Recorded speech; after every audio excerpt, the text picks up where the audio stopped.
Que la paix de Dieu soit avec vous. Vous voulez vous marier? Vous voulez épouser une jeune fille? Quelqu'un a dit, si tu épouses la fille du diable, il faut t'attendre à avoir affaire à ton beau-père.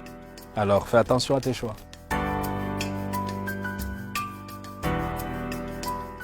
Le plus important dans la vie n'est pas de se marier, mais de rester marié.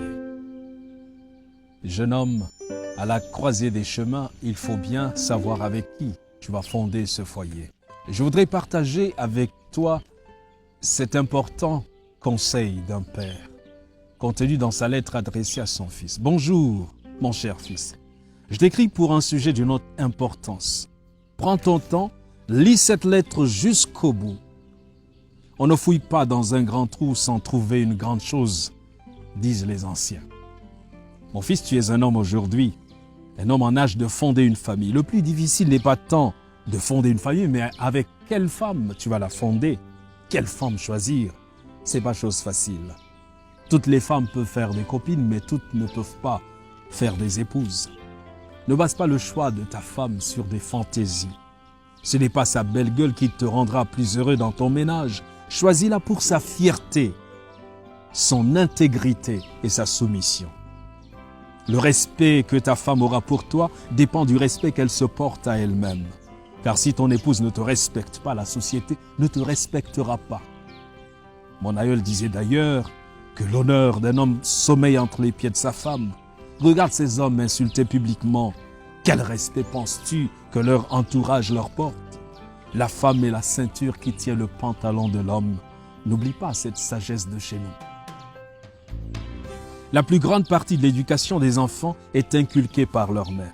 Une femme qui pense que le meilleur moyen de réussir dans la société actuelle est d'être belle ou bien maquillée est une femme qui n'a rien compris à la vie. Celle-là s'assimile à un vulgaire objet de décoration. Fais donc attention à cela, car ce qu'elle pense, elle l'inculquera à tes enfants. Si tu demandes à un chien d'élever ton enfant, ne t'étonne pas de ce que cet enfant marche à quatre pattes. C'est ce que m'a souvent dit ta grand-mère. Ton épouse doit apprendre à tes enfants la crainte de Dieu, le sens de l'effort et le travail. La réussite sociale d'une femme n'est plus d'épouser un homme qui a réussi dans la société. On ne courtise pas sa future femme comme on le fait pour une copine. Emmène-la chez les tiens, passer quelques jours. Tu pourras voir si elle sait s'occuper d'un toit et surtout cuisiner. C'est primordial. D'où l'importance de privilégier les rendez-vous à la maison plutôt que dans les restaurants. Un repas concocté par ton épouse vaut mieux qu'un plat de restaurant. Là-bas, on ne sait pas qui cuisine ni comment. Évite une paresseuse obsédée par son enveloppe extérieure qui passera plus de temps devant un miroir qu'à veiller à la salubrité de son foyer. Pour savoir quel type de bosseuse est une femme, regarde ses ongles. S'ils sont longs et aussi lustrés qu'un meuble du palais présidentiel, dis-toi que celle-là n'a jamais tenu un balai de sa vie. Choisis ton épouse pour ses rapports avec ta famille. N'admets jamais dans ta maison une femme qui va mettre une barrière entre ta famille et toi. Chez nous, ce n'est pas deux personnes qui se marient, mais deux familles qui s'unissent. Nos familles sont là et souvent insupportables, c'est comme ça. Il est important de savoir si elle sera capable de supporter les caprices de ton vieux père et peut-être le rejet de ses belles-sœurs. Si dans nos coutumes, lors du mariage, la mariée porte une corbeille ou une haute trouée, c'est pas pour rien. Cette corbeille représente son cœur. Elle devra y mettre les vicissitudes du mariage et comme il est troué, il ne se remplira jamais. C'est ainsi que ton épouse doit être. Si certains mariages durent, ce n'est pas parce qu'ils ne connaissent pas de difficultés, mais parce qu'on a bien choisi son conjoint, on le supporte mieux. Une dame qui plie bagage pour un oui ou pour un non ne sera que de passage dans ta vie tôt ou tard. Une rivière qui déborde à chaque pluie fait fuir les campeurs, disait notre aïeul. Observe les gens et les lieux qu'elle fréquente. Si elle passe sa vie dans les boîtes de nuit, les débits de boissons entourés de fêtardes et de cuisses légères, tu peux à peu près te faire une idée de celle que tu comptes mettre dans ta maison. Un poisson qui provient d'une eau empoisonnée n'est pas bon à manger, m'a souvent dit mon grand-père. Elle devra faire de tes problèmes les siens et pas une qui prendra ses jambes à son cou dès que le navire prendra un peu d'eau. Le mariage a des hauts et des bas.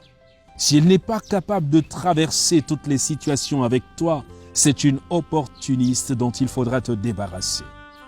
À ce propos, ne dit-on pas chez nous que lorsque tu adoptes un chien, tu adoptes ses puces?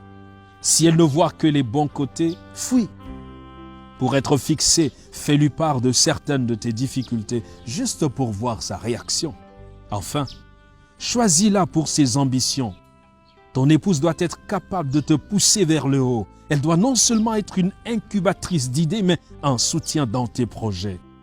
Savoir te dire quand un projet est bon ou pas.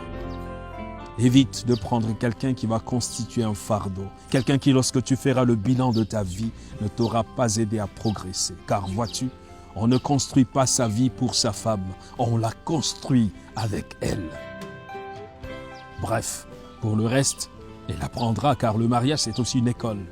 Ne t'attends donc pas forcément à trouver une femme qui réponde à tous ces critères, mais qui sera apte à s'améliorer. Tiens compte de mes recommandations, mon enfant. Elles ne te garantissent pas une femme parfaite, mais une que tu pourras facilement supporter. Ton père. Ces conseils d'un père sont importants après avoir pris en compte le critère de maturité spirituelle et de crainte de Dieu. La parole de Dieu nous dit dans Proverbes au chapitre 18, le verset 22, « Celui qui trouve une femme trouve le bonheur. C'est une grâce qu'il obtient de l'Éternel. » Et Proverbe 31, verset 30 dit, « La grâce est trompeuse et la beauté est vaine. La femme qui craint l'Éternel est celle qui sera louée. » Que Dieu te bénisse.